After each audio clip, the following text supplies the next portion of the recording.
Hello, good morning, good afternoon, good evening, good night, depending on where you are. My name is Alejandro Laguna, and I am the Information Officer of UN Environment here in New York. And I'd like to say hi to all of you. We have more than 20 people, almost 30 already. I'm sure the number will grow in a few minutes. I'd like to introduce my colleagues here, the ones who have actually organized this webinar. From the Communication and Knowledge Management team at UNDOCO, the Development Operations Coordination Office, Peter Serenji, Maria Blanco, and Shrishti. Did I say that right? So there's quite a lot of you out there, so we won't even try to introduce you all, but as soon as the discussion starts, you will have the opportunity to introduce yourselves. As you know, the title of this webinar is The Interim UNDAF Guidance, a Game Changer for Communications on the SDGs, with a question mark. First of all, since I think the first aim of this webinar is that we all understand what we're talking about, in case someone doesn't know, an UNDAF is a UN Development Assistance Framework. So from now on, we will refer to that as UNDAF. Because we shouldn't assume, even though this is the UN, that everyone knows all the acronyms. Let me start by framing this, a very quick introduction. Have you ever wept in silence when you realized that you were working on an UNDAF and you suddenly thought you needed a communication strategy when the UNDAF was already being implemented, or even worse, when it was coming to its end? Have you ever felt an unbearable pain when you also realized that there was no budget at all for that communication strategy? Now, this, of course, is all fiction. I'm sure nothing has ever happened to you that can compare to this. But this will certainly help to open up the discussion once we get started. If you're all joining this webinar, it's because you think that things can change. And something has changed, or I should say is changing. That is the interim guidance for the UNDAFs that is being developed right now. And that is the key to the discussion that we're going to hold today. The main part of this webinar is going to be a presentation by Maria Blanco on the new entry points that we're going to have for communication within that interim guidance. Now, it's very important to stress that it's an interim guidance, because this means that we still have the chance to provide feedback if we don't think that it is as game-changing as we need it to be. So that would be one of the key takeaways from this discussion. Another one would be, hopefully, once that presentation is over, to share from your different experiences all over the world in different countries, different contexts, to share your best practices, the challenges you have faced when trying to integrate UNDAFs and communication. And let's bear in mind that I believe our shared goal here at the end of this process to come up with the new guidance for UNDAFs, that the main aim, as I said, would be to have an instrument that could help communications become a crucial part of UNDAFs rather than being an add-on. So that's what we all have to work on. I don't think I'm going to waste any more time. I'd just like to mention that during the presentation that is about to start, we are going to experiment with a few polls to make it a bit more interactive and to make sure that you are still awake. Not that it's going to be a boring presentation, quite the opposite. But you have to remain focused, because at certain points of the presentation, Maria will ask you a few things, and we will conduct an online poll for each of them. At the end of the presentation, we will give the floor to you, and we might start with some questions, and we will let you ask some questions, share your experience, etc. So as I said, it's an interactive webinar. We need to come out of here with feedback, with useful feedback that we will channel to our colleagues who are working on this interim guidance. And I think I'll leave it there. Maria? Thank you very much, Alejandro. Thank you very much for that awesome introduction. And thank you very much, everyone, for for being on the other side of the line. As Alejandro said, good morning, good afternoon, good evening, good night to everyone on the other side of the line. And thank you very much for taking the time in this, what we think very important webinar. In our presentation today, we will try to address the key aspects related to communication under the interim UNDAF guidance, because as the title and as Alejandro has mentioned, the title of the webinar highlights it embraces communications in a way that has never been done before.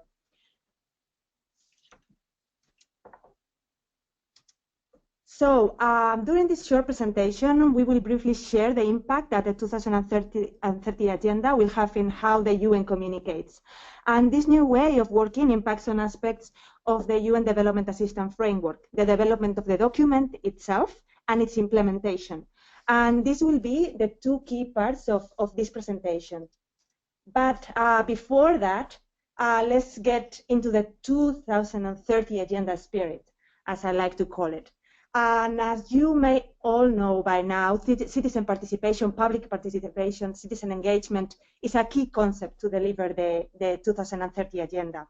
Because the SDGs are everyone's goals, governments and by extension the UN supporting them need to engage in a meaningful way with those that want to join the movement. And the new agenda brings a new way of working, also for us. This is why we are currently working in developing the new UNDAF guidance. And this process is involving different countries to ensure that the new UN framework benefits from our experience at country level. And this webinar, we want this webinar to be part of this process, as Alejandro has highlighted.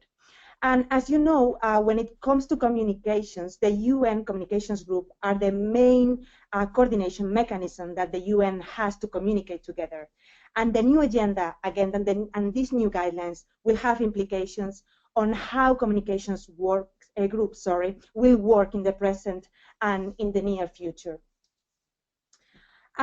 Citizen and public engagement may be very familiar to some of you. It all started with the World We Want initiative, where around, I think, 10 million people participated in taking a stand on the future global goals. It was like around, from 9 or 10 million.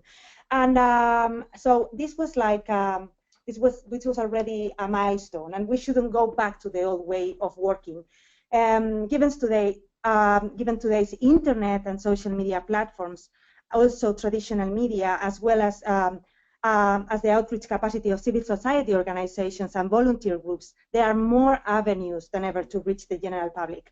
And these are particularly relevant to reach younger audiences, whose members will be both key actors as well as the inheritors of the world that the SDGs seek to create. So this, I mean, it was very fast, but these two slides wanted to capture like this sort of like participatory spirit that has direct implications in how we work. And this new participatory way of working is capturing the new UNDAF guidance, as I said, and it has direct implications on how communications will be understood throughout the process of the UNDAF, both development and implementation. This is the roadmap. In this slide, you can see the roadmap that is established in the new UNDAF guidance. And we will go through each of these sort of stops in this presentation. As you know, the roadmap is developed at the start of the penultimate year of the UNDAF. And it includes, and now it includes, a common country analysis, which is not new to you, a Vision 2030, which is something new, the UNDAF, a One UN results report, and the evaluation. All these elements incorporate a communications component, and we will go through them now. But even before that, the UNDAF guidance recommends a communications strategy to roll out the overall process. So a communications strategy, including a media plan to ensure transparency, accountability, and wide ownership and engagement is recommended in the new document. It should be developed at the start of the penultimate year of the UNDAF. So that already, it's a game changer in a way. So let's start with the first step of our roadmap, the common country analysis. In the development of the common country analysis, we should seek for the widest possible consultation when engaging our counterparts and the general public, being, of course, always realistic about the time and cost required. We can identify ways in which technology may facilitate consultation and ensure a broad and diverse range of voices and national perspectives. In Albania, the conversation, for instance, just to put an example, reached thousands of persons and helped them prepare a common country assessment. Other countries like Benin, Cameroon, Central African Republic, Lesotho, Laos, Pakistan, and Tanzania, these are other countries that have already how would I say, like, innovate in these terms.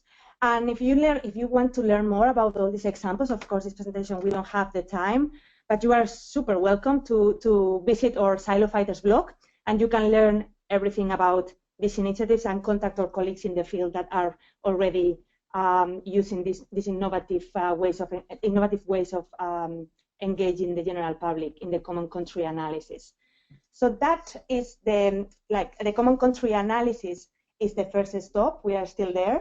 And another way communication can and should support the development of the common country analysis is through internal and external perception surveys. We need to understand the comparative advantage of the UN in our country when we are doing the common country analysis. This is, I'm sure, is familiar to all of you. And these kind of surveys and studies are a very effective way. And if we conduct them, they can be later utilized to develop the joint communications strategy for the UNDAF implementation.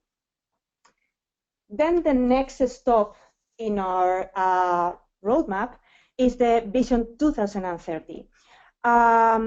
The Vision 2030 paper. This is a long-term vision sort of exercise on how the UN will support the country to achieve the 2030 agenda. As with the common country analysis and the UNDAF, the development of the Vision 2030 notes should be undertaken in a collaborative and consultative. And the Vision 2030 paper and its development can be an opportunity for effective advocacy and communications activities.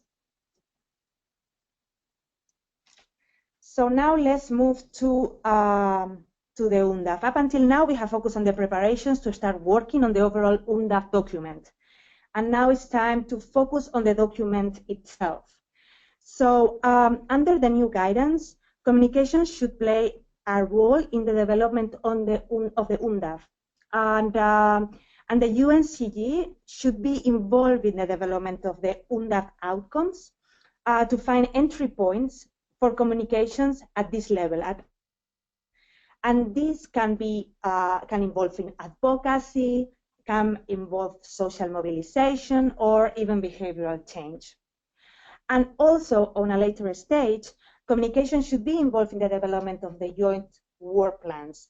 As you know, these work plans translate UNDAF outcomes into concrete, measurable, and time-bound outputs. We should be using them to identify joint communications and advocacy opportunities as well. There you go, that last bit. The next step in the roadmap is the One UN Results Report. This is another entry point for communications, being an opportunity for advocacy and with many actors, such as the government, donors, the general public, and also the media. Share the results with the media. It can be a very good opportunity to engage with them. So, yeah. So the next step, and the last step of the roadmap, is evaluation. And according to the new guidance, we need to synchronize the UNDAF evaluation and other plan evaluation activities, such as, for example, joint programs, or evaluation designs to assess the results of joint communications strategies and business operations strategies. So up until now, we have seen how communication is incorporated in the development of the UNDAF. And now we are moving to the second part of the presentation, which basically talks about how communication supports the UNDAF implementations.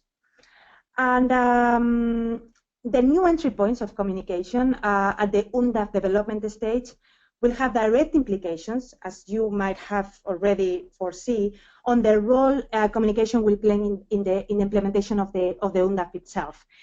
And a joint communication strategy will be key to capture this support to the program strategic framework of the UN in the country. So just to make this direct link of communication for UNDAF implementation implies a joint communication strategy. And for this a joint communication strategy, as you know, there are key elements on this strategy. You might all know them already because it's a part, of course, of the Communicating as One guidance, which is our standard operating procedure for communication. And it has different elements, the context, the objectives, the audience, the channels, and the messages. So the context of our strategy should be framed in the UNDAF, any perception survey we have conducted, and the CCA.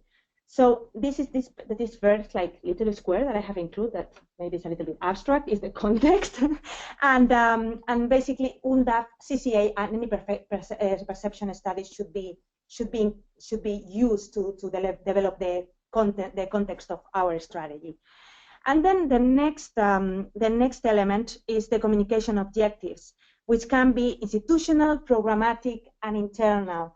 Programmatic linked to the UNDAF, and institutional, for instance, this will be like the entry point for missions like such as the United Nations Information Centers. So the institutional objectives, the institutional communication objectives are key for our strategy, as well as the programmatic objectives.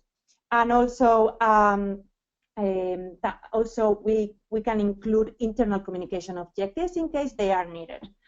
The next element is the audiences, and these audiences, as you know, have to be linked to the objectives, the channels that have to be defined by the audiences, and finally the messages that have to be aligned, of course, with UNDAF priorities. So these are the key elements of a communications strategy.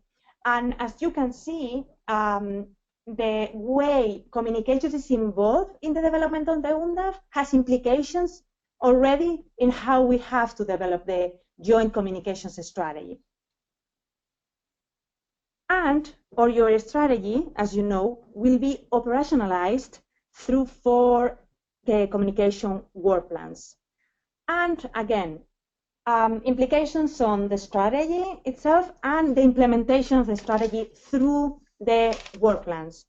So you all know, or most of you will know, that the UN Communications Group work plan is a great opportunity to agree on a division of labor among agencies, and to be transparent about the work the organization does. It should be developed at the beginning of the year, when all agencies are discussing their own work plans. Planning at the beginning of the year might seem obvious, but it's a difficult task, and I'm sure you all know, because all agencies are working on their own programs. However, it's a good opportunity to identify synergies, which sometimes might involve saving funds, and try to allocate funds for joint communication activities. So the Interim UNDAF guidance proposes identifying entry points for communication activities in program coordination mechanisms. So this is also something new. If your country program has results groups, try to be involved in their annual planning and the development of their work plan. The communications focal point of the leading agencies of the results group can take this role. This will bring an opportunity to identify activities that will require funding and to plan in advance. It will also secure funding for the UNCG work plan, and the funding can be linked to specific communications activities. So basically, to avoid what Alejandro was saying at the beginning of the webinar, it's fiction, which was fiction, of course. You know, the moment where like you are asked for a flyer with no budget, that sort of thing, like at the very last minute. This is like this kind of synergy that we are proposing, or that the UNDAF guidance is proposing, tries to address this and avoid that sort of situations. So the key elements of a UNCG work plan, most of you will know, the communications objectives is one of them, and it has to, of course, be linked to your overall strategy, to your overall joint strategy. And we have, of course, the communication activities, which to achieve that will help achieve those objectives.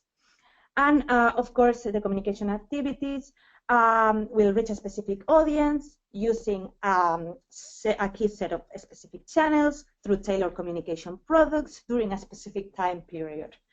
And of course, the budget. We haven't forgot about that.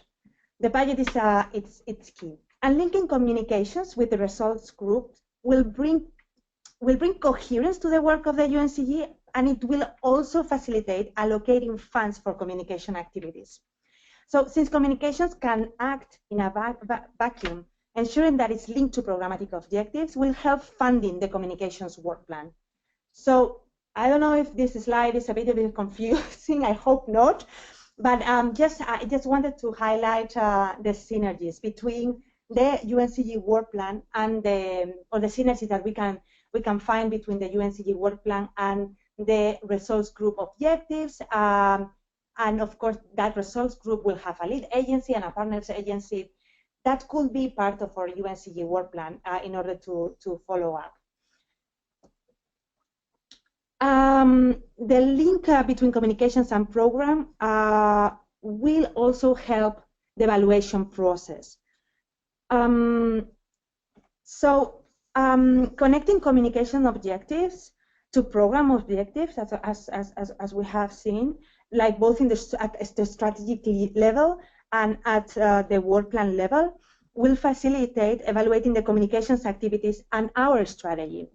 It will also help understanding how communications impacts on the UNDAF implementation and the role of communication in the overall development process.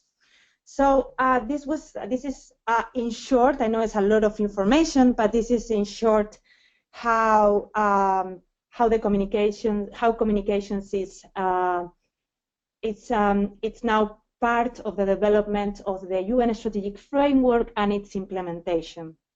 So these are exciting times for everyone, and especially for the advocacy and communications specialists out there, like the ones sitting on this table and most of you on the other side of the line.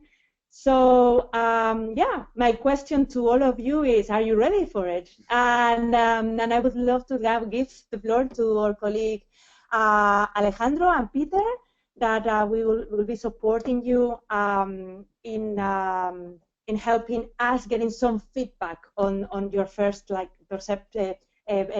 perceptions and feelings about the presentation. Thank you very much for listening. Thank you very much, Maria, for that very comprehensive presentation. I think what we should do now is take the poll. Okay. So shall we start with the first question? Maria, will you introduce the questions, or will you, Peter? Peter? Mm-hmm. Sure. The question is, in fact, I'm sending it right now. You will have it on your screen in a moment. Let me just, I'll read it out loud. Are the entry points shared during this presentation sufficient to ensure communications integration into country programming?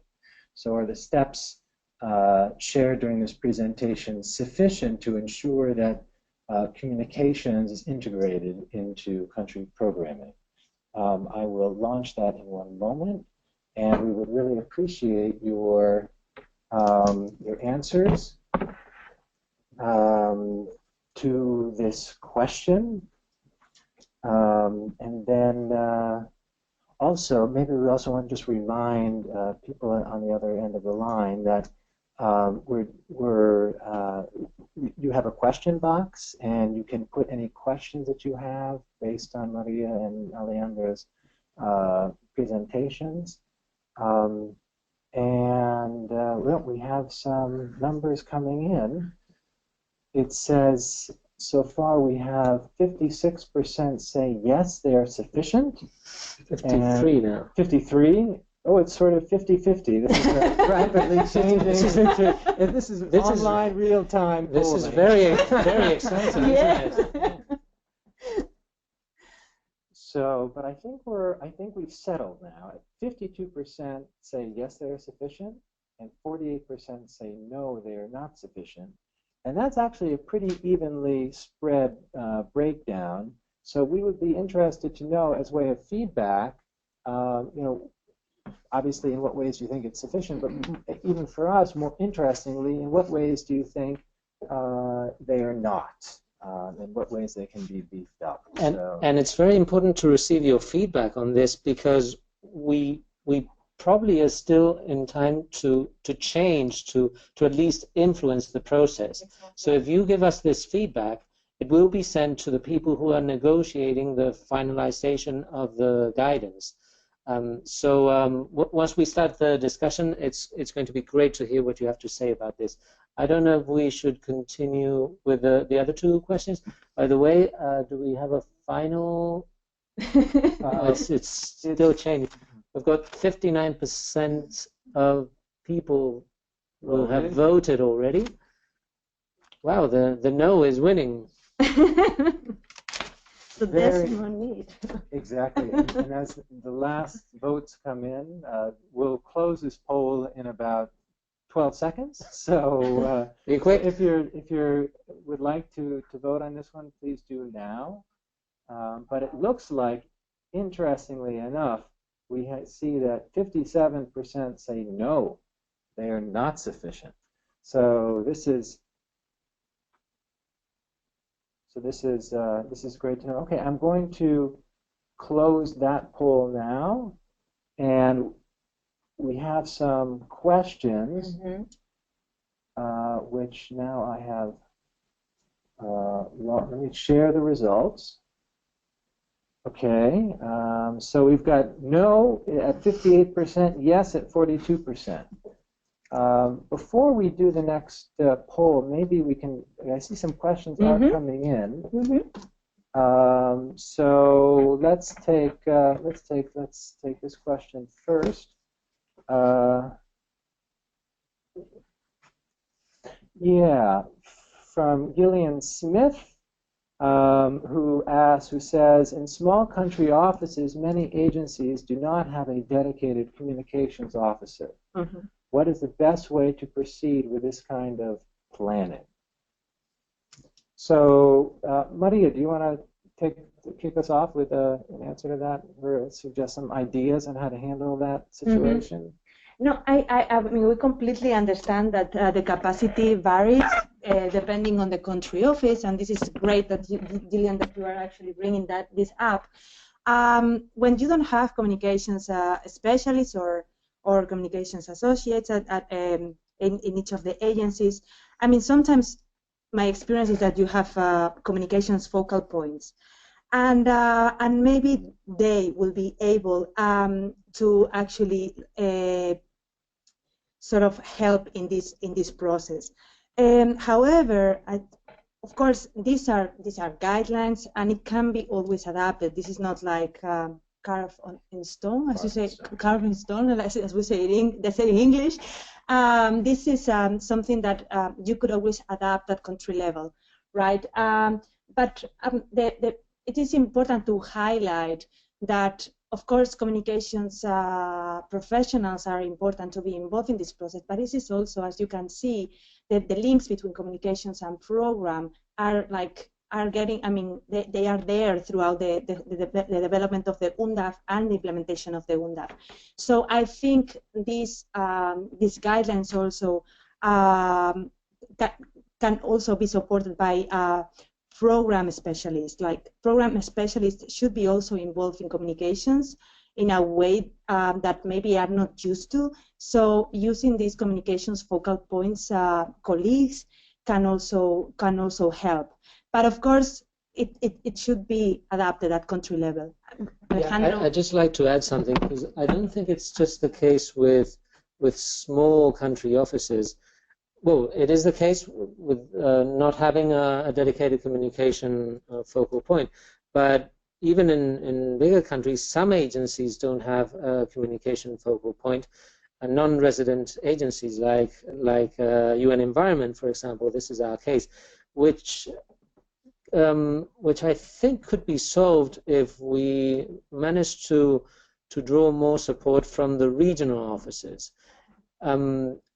Almost, well, I imagine every agency has a regional information officer, and at the regional offices, every agency has people working on the UNDAFs. So if they could coordinate with the people on the ground, with the agencies that are present on the ground, and perhaps, since we already mentioned the budget, if there's no real communication person from any single agency in that specific country, maybe they need to hire a consultant, as the first ingredient in the menu of that UNDAF, the communication side. Hire a consultant, and let that consultant be coordinated both by the people that are on the ground and by perhaps the regional information officers of the different agencies. Just an idea. Great, thank you, Alejandro and Maria. I think maybe what we can do is just take a couple more questions, and then, or comments rather, and then we can move to the next polling question. Also, yes, so Simona Costanza So from the Systems Staff College, Knowledge Center for Sustainable Development, made a comment, I think, for us, which is really helpful. One feedback we have received during the Communicating as One courses that we are running with DOCO is that the entry points are good, but will only yield results if explicit guidance is given and cultural shifts take place in terms of the cooperation between UN communication groups at country level and communications colleagues to make this integration real. Thank you, Simona, for that. Yeah, I think that's a really helpful comment, because obviously the guidance is meant as that. It's meant as a guidance, but it's the question is how it's actually going to be implemented by UN staff on the ground. Can we take maybe another question before passing to the next poll? Sure. Let's see. We're just running through these questions. Are starting to pour in, so we're happy to see that. Yeah. So here's another comment and a question from Gabriela Rodriguez. You can't ensure communications integration programming if not all our representatives or chiefs don't have a clarity about the importance of communications. How can we engage them? How can we engage everyone? I think that's a really interesting point. It's a very interesting point, and I think something that could help, I mean, there has to be a mind shift, that is clear. But a very simple tool that we were discussing yesterday that we could have and perhaps could make things a bit easier is to come up with a very short document explaining the communication side of the UNDAFs once the guidance is ready, once it is finalized, so that whenever anyone has any doubt about what you can actually do and what you should do regarding communication, you have that two-pager, for example, and you can show it to your resident coordinator, to the focal points from other agencies, to whoever might challenge the idea of strengthening communication in one particular work stream or another. That could be one tool, so that at least we have the basic information on what has been contemplated regarding communication in a very brief document. But I'm sure we can come up with more tools. And it would be great if you could come up with like proposals. We are here to listening, and we are here to help us. And as Alejandro and Peter have mentioned before, we are still on time to actually give inputs to the overall exercise of coming up with the new UNDAF guidelines. Yeah, just to emphasize, this is your opportunity to provide feedback on the guidance itself. So feel free to either put that feedback in a question in the question box, or you can also send that to either Maria or myself or Alejandro after the webinar. But it's great to see all the questions coming in. And we would be happy to receive your suggestions for how the guidance can actually be can be tweaked so that communications can be even better integrated. Because that's the issue that seems to be apparent through this poll, which is the majority of people feel it's still not enough actually to integrate communication. So we'd be interested to know how you think the guidance can be changed to address that issue. So we have more questions coming in. Simona just wanted to quickly clarify. She meant in her comment that she was talking actually about cooperation between UN communication groups and program colleagues, not communications colleagues. So again, talking about what Maria mentioned, the programmatic communication linkages. Let's see. Okay. Yeah, maybe we'll just sort of address this Dia Banjari. And I'm sorry, I'm not able to know what countries you are from. So if you want to put that in your questions, then I can also identify which country team you're from. Can't the program person also undergo a capacity building communications to handle this shortage of communications professionals? Yeah, I mean, I think that's a really helpful and critical point, because in the new, age of communications, effectively, we're all communicators. So the more capacity building that can happen, I think would be better. I agree, but I'd say we also need true communication professionals to work on the UNDAFs. Although I do see the benefit of having other colleagues trained in communications. But that's just my personal opinion. Yeah, because also now more than ever, advocacy is such an important part of all the program work. And I'm sure some of you might be working in middle-income countries, and we have a lot of upstream work right now. And advocacy is key. And advocacy, at the end of the day, is just like one of the components of communication. So yeah, I think it would be a great idea. But of course, what Alejandro said, communications professionals are so key, in this process. Yeah. So we have another, I think, comment or question. This is from Maria and Hulupi. I think it would be better to explore communication opportunities with our partners, government, NGOs. Some partner organizations have media cooperation, manage community radio, and organize special events that can enhance UN advocacy message dissemination. Yeah, she's absolutely right. Yeah. Especially considering the new participatory approach that this agenda brings, and that we have explained at the beginning. In this spirit of the agenda, we have to go out there and spread the word of these new SDGs, and the more partnerships we have, of course, the better. Yeah, I agree. Thank you, Maria. So let me ask my fellow panelists. Do you think we should do another poll now, or the first one was exciting, so I think it adds some spice to. Perfect. Let me just figure out how to do that, because it's not letting me. Okay, here we go. Second question. So the second one is, would you find it very important to have examples on how to implement communications in the interim UNDAF guidance?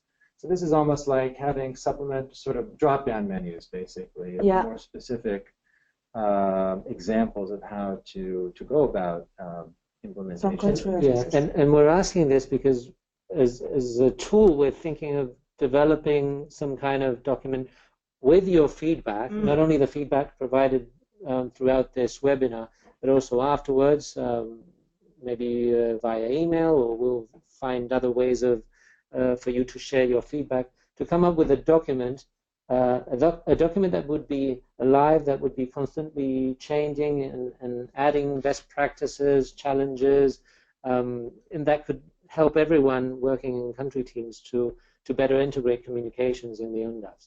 So, I mean, what we want to know is it worth coming up with this kind of document? Do you think there's a value added to it? And also, I think Maria made a very good point during her presentation that we have examples of how communications is being integrated into, into the CCA, for example, the use of foresight and other techniques. So already there on silofighters.org, we have a number of different examples, but obviously this question is looking for, codifying and then disseminating specific examples that can then complement the UNDAF guidance. And it looks like we have, with 40% of people voting, if you haven't voted yet, please do so. We have 91% says it's very important, and 9% saying it's marginally important. So that seems to be, at least in comparison with our previous poll, this is a pretty, it's pretty dominant majority in favor of yes. So yeah, so why don't I will leave that poll open for one more minute, Okay, and then I'll just sort of take a look at some of the questions we have coming in. Let's see. Okay, here's one. Let's see. I'll try to find. Okay, here's a question from Mauritania, from Yasmina Chaitu. What's the role of the UN Communications Group in the process of drafting the UNDAF? Yeah, do you want to take that, Maria? Or yeah. As we mentioned at the beginning of the presentation, the role of the UNCG basically is to participate in the development of the outcomes. As you know, in general, I mean, I don't know what your experience is, but my experience is that in general, the communications professionals or communications people at country level are not involved in the development of the UNDAF, of the UNDAF itself and the outcomes specifically. It's a very sort of programmatic exercise. And the idea, and this is what the new guidelines bring, is that communication should be part of the discussion. So communication should be sitting on the table. Of course, the way that that process has to be done, I mean, that has to be agreed on the communications group. I mean, my first thinking will be that the communications working group, the communications group, sorry, should agree on like how to be involved in the process, which persons will be the focal points for it, and basically have a communications roadmap parallel to the UNDAF roadmap, and identifying focal points for the process. That will be a way of the UNCG being involved in drafting the UNDAF, and basically the role of the UNCG. But it's a very good, very good question, Jasmine. Thank you. Great. So I'm going to close the poll. We have 75% of you have voted, and it is 92%. 92%. Okay. So that's that's very helpful for us. And also, let me add, Aliana might not have mentioned this at the beginning, but this webinar is really being done under the auspices of the UNDG Communications and Advocacy Working Group. And so these polls, this working group exists to really provide field-focused support to you at the country level who are working on communications. And these polls are actually very helpful for us just to get a feeling for what is needed at the country level in terms of products that we can go about producing. So let me go back to read a few more questions before we take the third poll. Sure, that's a good idea. Let's see. Okay, we have a question from Dia Banjari, who I think is a communications officer at the ILO in India. Can you put very clearly the positive and negative aspects of having an early on communication plan to demonstrate that how really it is a value-added specialized service and not an ad hoc support provided to the program team? Without seeing demonstrable examples, it is very difficult to work with program unit on communication aspects effectively and consistently. So, yeah, that's, I think, a very good point. Yeah. A good question. Alejandro, Maria, do you want to add anything on that? Or I think it's... I think it's the first, from my point of view, I think it's the first step. I mean, identifying how communications can be involved in the overall development of the UNDAF, it's a first step to actually say, listen, there's a new agenda and there's a new way of working, and it has to go hand by hand with us, with communications.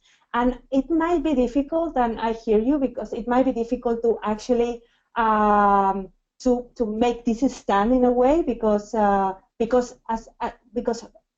until now, it's the way communications engage in the development of the UNDAF is it's very limited, not to say non-existent. I mean, there are countries that they are not in that situation, that they are already doing these linkages, and it's working. But of course, it's going to be difficult at the beginning. It's like change is always difficult. But I think it's a great point,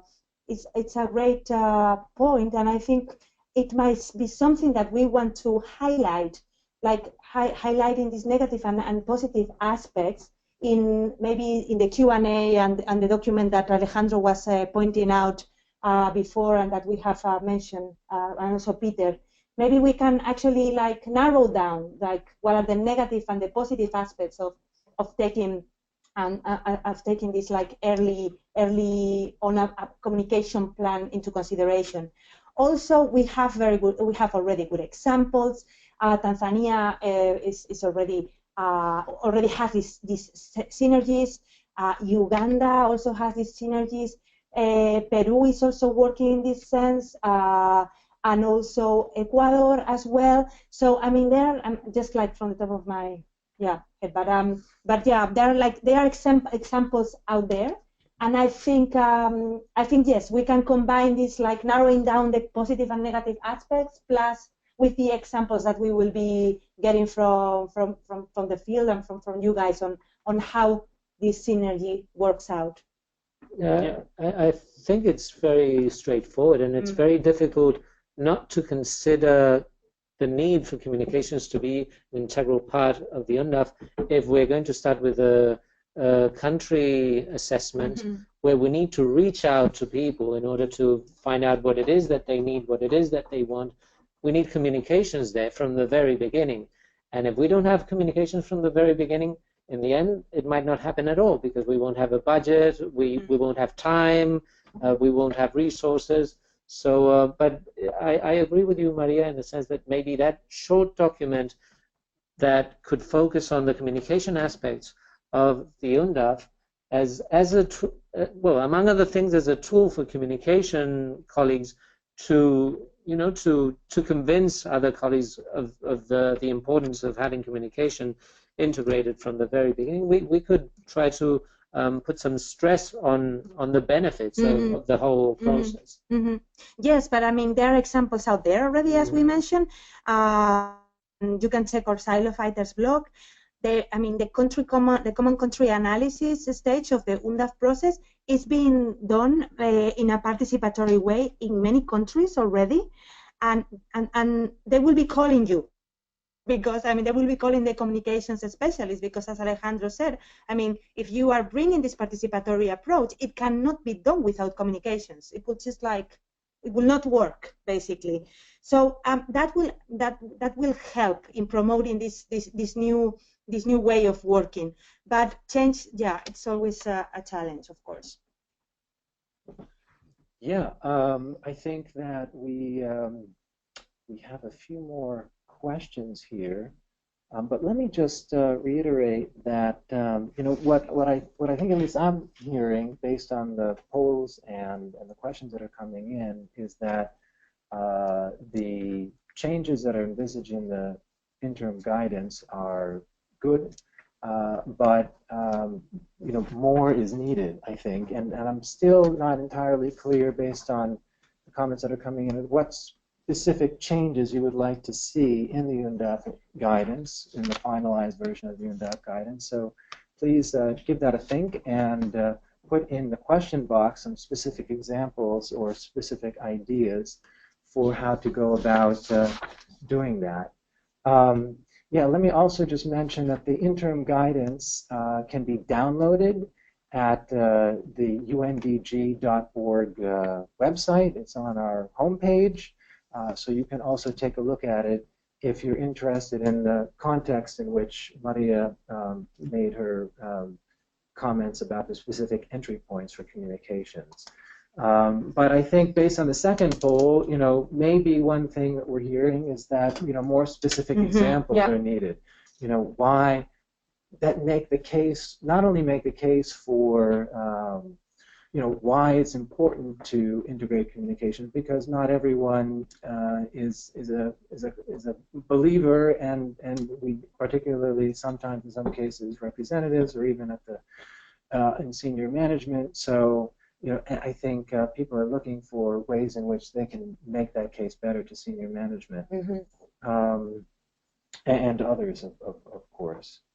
So, in terms of time, I think we'll go to the next polling question, and then we'll take some more questions and look for your feedback on the interim guidance. So the next question is, do you think the integration of communications into the results groups will help planning and budgeting for communications? That's our third and last polling question. So there it is. It should be up on your screen now. Perhaps while they are voting, maybe you could explain again what, you know, what the participation of communication would be in the results group. And yeah, the idea basically, thank you, I think it's great that we are like refreshing this concept, because I think it was a little bit complex, and well, not complex, but I lost to the presentation. But yes, the idea is that if communications is sort of part of the results group planning, annual work planning at the beginning of the year, it's a way of kind of securing some funds for the communications activities and for the joint communications work plan. So as you know, and as you might all be aware, I mean, communications most of the time doesn't have like a specific budget, no? So the budget most of the times comes from program activities. Of course, there are agencies that work differently, but in general, this is the reality. So if we can make this link with program from the very beginning, for instance, I'm just thinking a resource group or even an interagency working group, for instance, a gender-based violence working group. I mean, when they start planning their annual work plan, if communications is on the table, is sitting on the table in the work planning process, it will be easy for the comms person to actually, first of all, identify activities that the program people want to do, and they will not learn from them at the very last minute when the poster needs to be printed. And then, of course, identifying or helping our program colleagues through the process of budgeting those communications activities. And that can be helpful for the communications group in order to plan and to actually know that they will be able to use the specific budget. So the idea of the communications working group using other coordination mechanisms such as interagency working group and results group can, we are bringing that like as a way of communications ensuring or like trying to get some funding for the communications annual work plan and therefore the implementation of the strategy. Great. Okay. So the numbers are coming in. It's 88% of you believe that yes, it will help, and 12% say no, it will not help. So that's another pretty resounding strong majority in favor of yes. Let's maybe take a look at some of the questions that are coming in now. Also just a reminder from Simona of the Systems Staff College that there will be a Communicating as One training from 14 to 16 December in Dakar, and it will cover the 2030 agenda and the integration and the wider aspects for communicating as one. So we'll make sure to mention that at the end of this webinar, and the training will be in French. So great. Let me just. 90%. I think we have that question answered. Mm-hmm. Yep. Let me some more coming in. A second. Okay.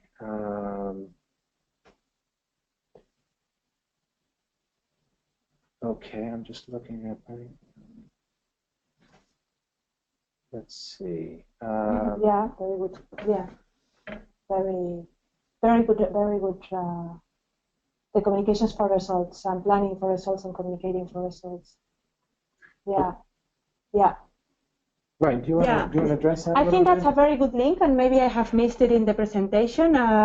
So thank you very much, William, to bring it up. And I think this aspect, planning for results and communicating for results as well, it's really important, and it's part also of one of the stops that we mentioned in the UNDAF guide, in the UNDAF roadmap, which is the one UN results report. So it's about developing the UNDAF, implementing the UNDAF, and communicating the UNDAF results, and advocating for I mean, like sharing the role of the UN in the overall development process. So yes, it's communicating about results, and I think the one UN results report that is included in the new interim guidance, will be key for this. But thank you for bringing that up. Great, and that was a question that was a question from Hong Nguyen Kwan. I don't know what country, but let's move on to another question. Here's a comment from Mohammed in Nairobi. Communication should be part of expected results during planning. I think it is the only way to secure a budget. Yes. Yeah, I mean, I think that's in part, communicating about communications and really building support for communications. I think making the linkages between communications and results will really help to build your story for why communications needs to be better integrated into the process. Yeah, and also as part of any program, I mean, communication should be supporting the program objectives, right? So for whenever you are outlining the program objectives and the program activities, you will be having also the role that communications will play in achieving those program objectives, and that is your opportunity to actually outline the expected results from a communications point of view on how communications will actually support the programming results. So I think the synergy, that we can explore that synergy in many ways: objectives, activities, planning, expected results, even a money framework. I mean, yeah, I think it's a very, very good point. Yeah. I'm going to close the poll now, so in about 3 seconds. So if you're still on the fence, please click with your mouse. It's either yes or no. So let me just close that now, and then we'll get the numbers. Share results. So there we go. Do you think that the integration of communications into the results groups will help planning and budgeting for communications? And it looks like 90% of you feel that yes, it will help. If there are any other entry points that you think were missing, or maybe at each entry point you have an idea for a way to better integrate communications than we've already just outlined, please let us know in the question box. Or, and I will mention this again at the end of the webinar, if you would like to share with us an idea after the webinar is closed, you can send it to kit.doco, and that's KIT.DOCO @UNDG.org. That is the email address for the Knowledge and Innovation team at DOCO, and we'd be happy to receive any thoughts you have after this webinar is over. Perhaps it would be a good idea after the webinar to send out an email to everyone with the link to the guidelines, even though we haven't mentioned it, and with the email address where they can send their feedback. Yes. And remember that there's two kinds of feedback that we're actually seeking, not only here at the webinar, but also after the webinar. First, any feedback that could help us reshape the interim guidance and tweak it and improve it in terms of communication integration. And the second kind of feedback is if we're going to start putting together best practices on communication and UNDAFs, any feedback you can provide on that, feedback that is straight to the point, that is very clear, that has on-the-ground examples, will be very much appreciated. Great. Yes, I will do that, and also I will provide a link to the recording of this webinar. This webinar is being recorded, so you will be able to hear it again, or for those of you who haven't been able to, or those who haven't been able to attend will also have a chance. It will be on YouTube. So, okay, here is when is the French session will be planned. The Communicating as One training in Dakar will be 14 through 16 December. I believe. Let me just check that comment from Simona. Let's see. Yes, 14-16 December in Dakar, and that will be in French. The Communicating as One training. So, right. Okay, that was just Hong wrote back saying that they are from Vietnam. And which is obviously delivering as one country. And Gabrielle, you're asking, the email address is kit.doco@undg.org. I will include that in the communication we send out to you shortly after this webinar. Okay, let's see. Do we have any other questions that are coming in? Let's see. Okay, here's a question from Libya. Yeah, this is an interesting question. Please, could you spend a word on country teams that do not have a full-fledged UNDAF but a strategic framework? Yeah, that's a question which I think we might need to get back to later. Yeah. Because Yeah, this is a good question, a good point, and I think we'll get back to you on this a little bit later. Thank you, Laura. This is Laura Buzzoni from Libya.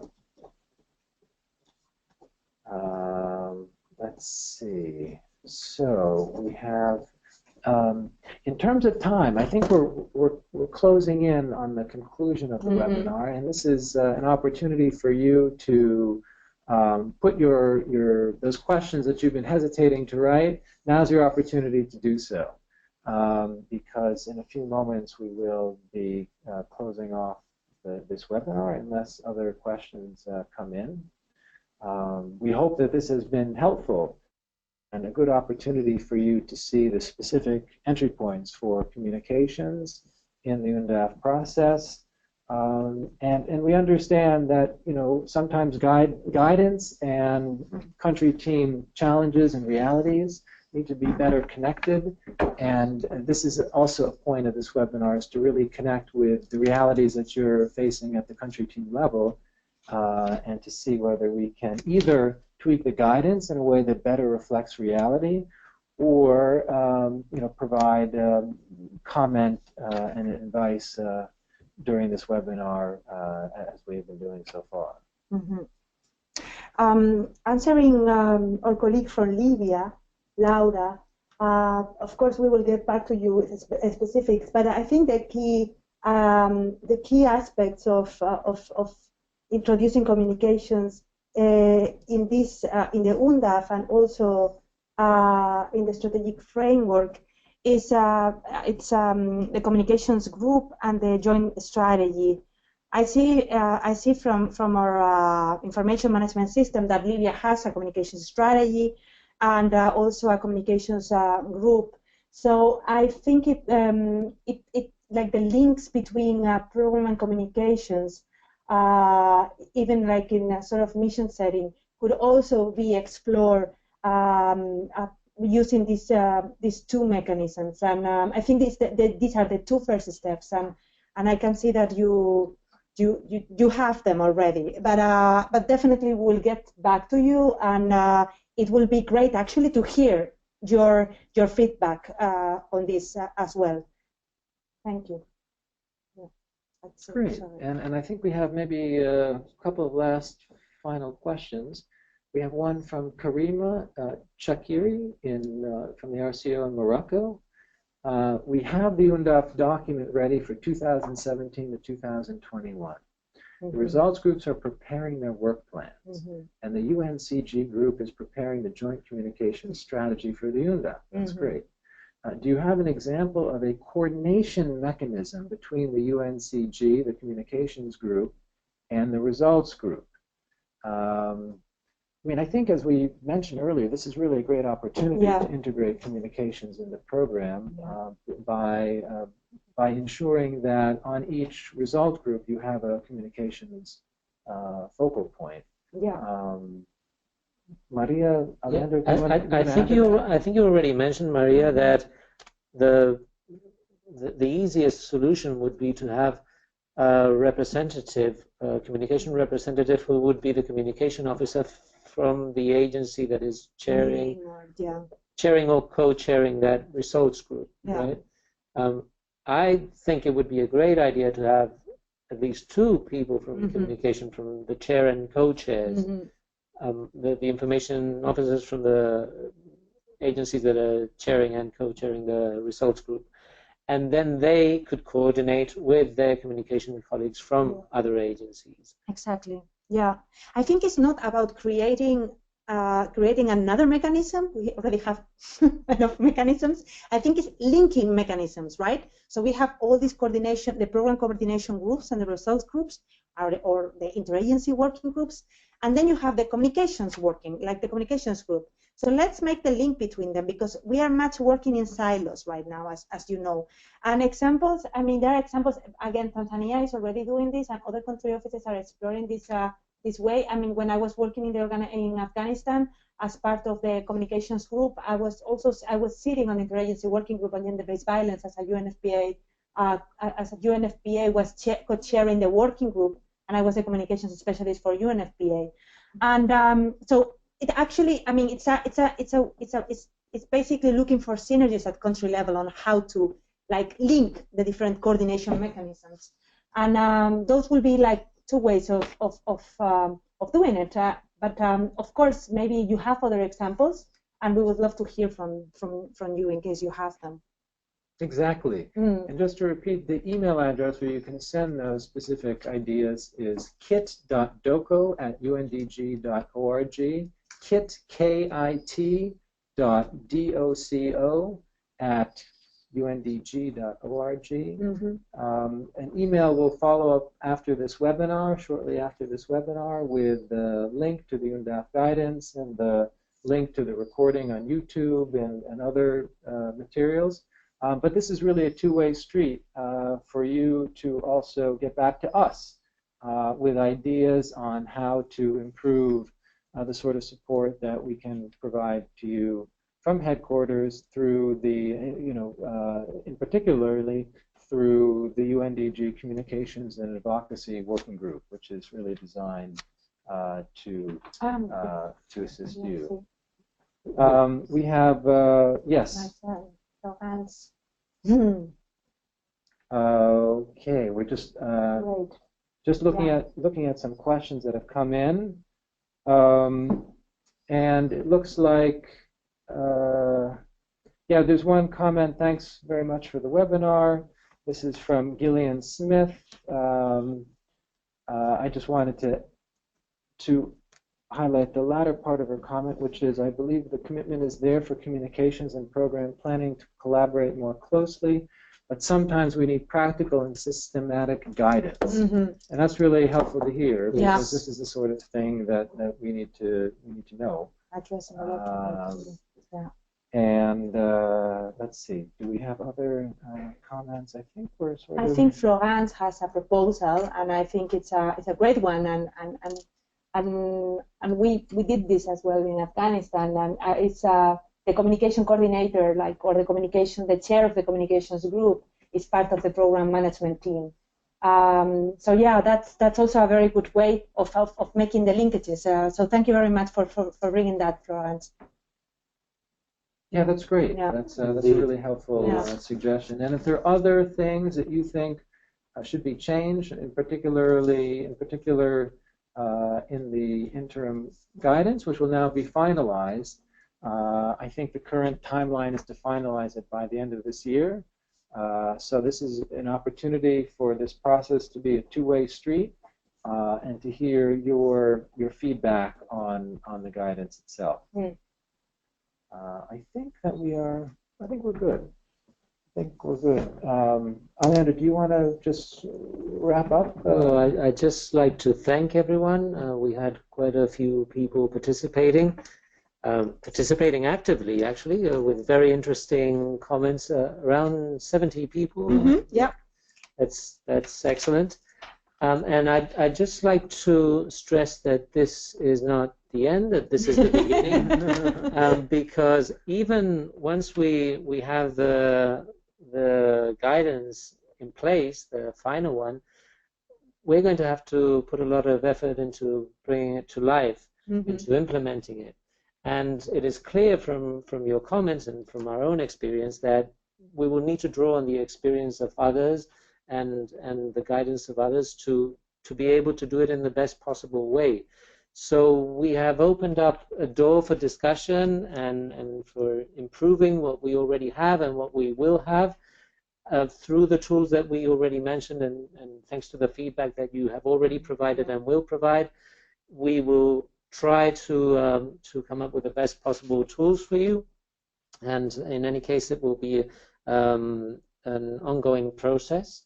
So your feedback will be welcome in the future. And I think we should all listen to this webinar at least 3 or 4 times. Recorded. No, just kidding. I think once is more than enough. But thank you very much. It has been very, very helpful. Yeah. Great. Thank you very much. Thank you very much, and thank you, Alejandro. Thank you to the DOCO team for organizing this. Okay, great. So we're going to sign off now. Yeah.